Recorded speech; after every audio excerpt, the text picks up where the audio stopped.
दोस्तों, आपके लिए लेके आए हैं आत्मा और शरीर में अंतर। शरीर क्या चीज़ है, आत्मा क्या चीज़ है। शरीर तो एक विनाशी तत्व है जो 5 तत्वों से बना है, पृथ्वी, जल, वायु, अग्नि, आकाश।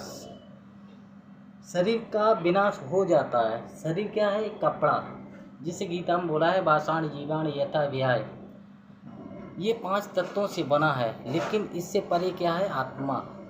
आत्मा ना मरती है और ना ही जन्म लेती है। ये अविनाशी तत्व है, अविनाशी है, जिसे गीता में स्वयं बोला गया है, नैनम शिस्तम शस्त्राणि नैनम दैहिक पाप का। न ही आत्मा को कोई शस्त्र काट सकता है, न ही उसे अग्नि को ही जला सकती है, और न ही पानी कोई भिगो सकता है, न हवा उसे सुखा सकती है।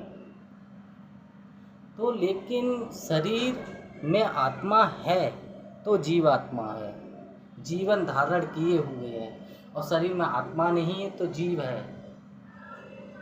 इन दोनों में अंतर है।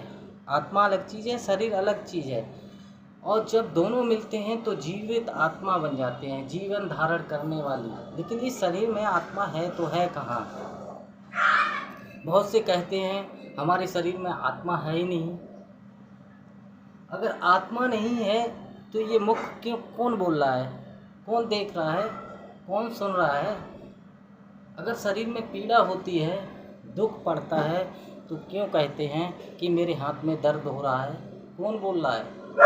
वो खुद तो नहीं बोलती है कि मुझ में दर्द हो रहा है। मेरा कहने वाला कौन है, वो आत्मा। मेरे सर में दर्द हो रहा है, मेरा कहने वाला कौन है, आत्मा। अगर आत्मा ही नहीं होगी तो ये स्वयं शरीर बोल सकता है? नहीं दोस्तों, इस शरीर में आत्मा है तो है कहाँ, कौन सा स्थान है। जिस तरह ड्राइवर गाड़ी चलाता है, वो कहाँ बैठ के चलाता है, आगे या पीछे? नहीं दोस्तों, आगे चलाता है। जहाँ ये इंजन होता है, हॉर्न होता है, क्लच ब्रेक होता है, गेट होता है, शीशा होता है, वहीं बैठ के ड्राइवर चलाता है गाड़ी। ऐसे ही ये शरीर एक गाड़ी है। हाथ पैर पहिया है, मुख हॉर्न है, आंखें शीशा है, कान गेट है, माइंड इंजन है, मन बुद्धि क्लच ब्रेक है। तो आत्मा रूपी ड्राइवर इस शरीर रूपी गाड़ी को बैठ के कहाँ चलाएगा? यहाँ पर, जहाँ बिंदी और टीका लगाया जाता है। बात समझ में आ रही मेरे दोस्तों? क्योंकि यहीं पे आत्मा क्यों बैठी है। जैसे कि राजा कहाँ बैठता है, सिंहासन पे, मंत्री उससे नीचे, और सैनिक सबसे नीचे। तो सैनिक कौन है, हाथ पैर कान नाक मुंह, ये सब सैनिक।